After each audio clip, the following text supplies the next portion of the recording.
Alright guys, welcome back to my channel. So right now we are doing a car chit chat. I am sitting out front my job and I just feel like I want to record right now and give you guys a mini life update.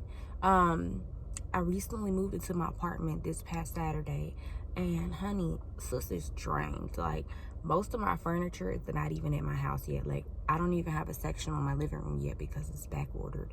I've already paid for it, but it's back ordered. And instead of y'all telling me that it's back ordered before I ordered it, I found out that it's fucking back ordered and I've already moved into my place. So I'm currently waiting on that. And then I'm waiting on my nightstands and everything. But everything else is put together in my house. It's just, I have no sectional, nothing to sit on in the living room and enjoy this 75-inch TV that I just fucking bought. So you guys, I'm currently at work, sitting outside. I don't go in till 7:30. It's 7:22 now. I have the keys to the office, so even if I don't walk in right at 7:30, nobody's gonna know but me. So, shh. But what really is getting to me lately, you guys, is the lack of appreciation and the lack of acknowledgement that I get at the company that I'm currently working at.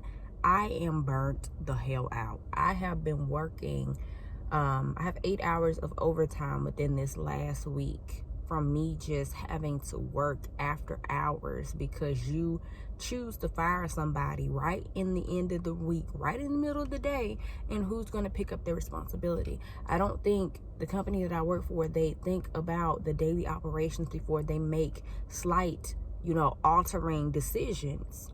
And somebody has to pick up the slack, and it's like, I didn't sign on for this. I didn't sign on to work 2 jobs as far as working 2 positions and only getting paid for 1. And I'm sure other people will understand that and not like, oh girl, you just bitching.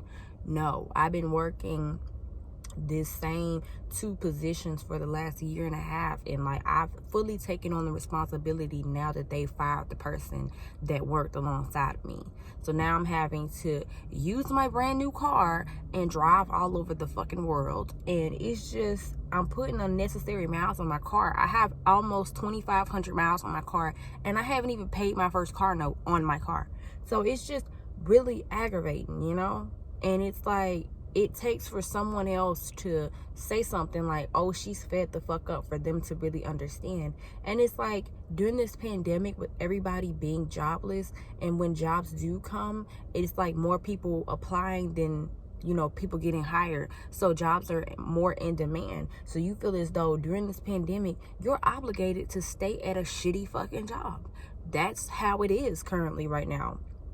So it's like, you got to suck it up until you find something better. You have to suck it up and make sure that you qualify, because say you get the job and the first week they don't like your temperament, boom, you're fired, and they can replace somebody with your ass tomorrow, because there's so many people that are overly qualified or just as qualified as you that was not picked for the job. So it means you have to work your ass off, which is expected. But it's just, y'all, like, I'm like walking around here like a zombie. I'm just living right now. Like, I'm not enjoying life, like, outside of work.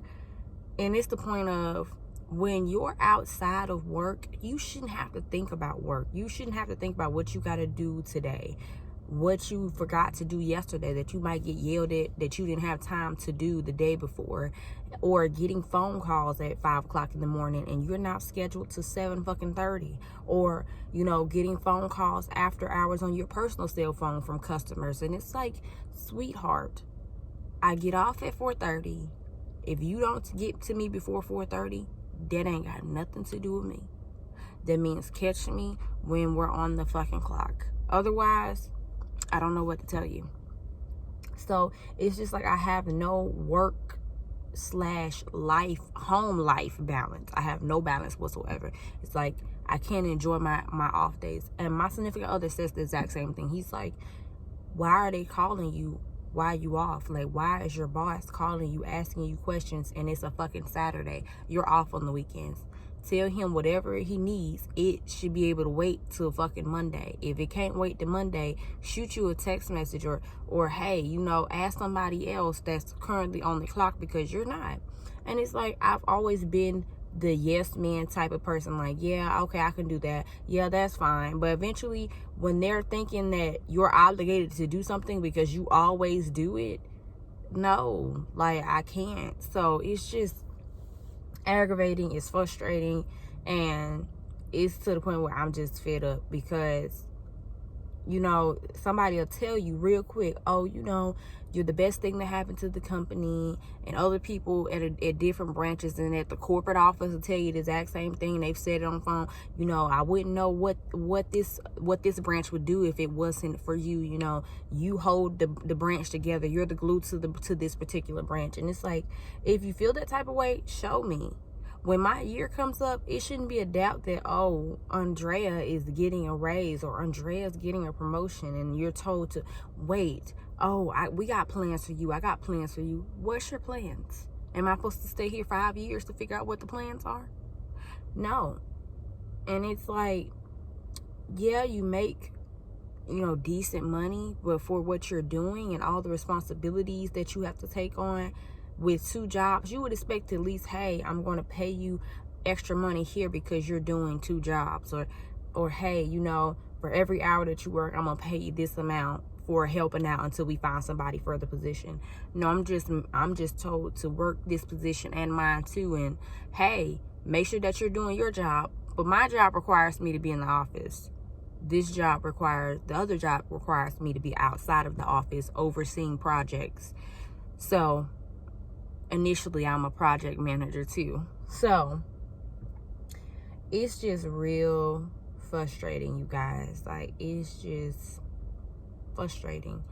So it's like, I want to do YouTube full time, but I don't have the capability of being consistent all the time because I don't want to just upload some bullshit. I actually want to enjoy what I upload and put some quality videos up. I don't want my lighting to be all messed up. I don't want, you know, my edits not to be right, or me just coming on camera looking old any type of way, you know. But outside of that, you guys, my life outside of work is perfectly fine. I have a brand new car, a brand new apartment. I have an apartment with my partner, and me and my partner are in such a good place in life to where, you know, he supports me with anything that I do. But, you know, and the fact that my mother loves him, my stepdad actually likes him. My stepdad doesn't like anybody. But it's just the point of, you know, I feel like this will work perfectly. And if y'all are wondering, I'm not dating the same person that I was dating in August of last year. So if you guys are thinking that, you're wrong. Dating a whole completely different person. So yeah, you guys, with that being said, I'm just trying to figure out what I want to do in life, what I need to be doing in life, what my next step is. And not to mention the fact that my significant other is getting ready to be deployed to Texas, Fort Hood, like the most dangerous damn fucking military base there is in the United States right now, because there's so many soldiers getting, you know, disappearing, getting snatched up, popping up dead, like years later, or being found in a freaking suitcase box, a military box full of acid. And it's like, I don't want my significant other going to have to deal with that. Like, I don't want him to have to deal with that at all. But he'll be gone for the next 15 months. And I'm like, baby, we just started our relationship. Like, we just got, like, everything together, like, our lives together. And it's bittersweet because, yeah, we'll be able to see each other every other weekend. But you go from seeing somebody every day, laying up with somebody every day, y'all talking and laughing and being each other's presence every day, to I'm only going to see you maybe 2 or 3 times, or maybe 5 or 6 times out of the month, the 30 days at a time. And it's like, wow. So yeah, you guys, with that being said, it's just a lot to process. But, you know, we'll get into more videos. And it's like, I've been under a lot of stress. Like, sis got conned out of a repair that was supposed to be done in her car. I got conned out of $8,000 or $9,000 worth of repairs to my car. Then I got conned out $1,000 of a deposit on this car. And it's just, 2020 ain't our year.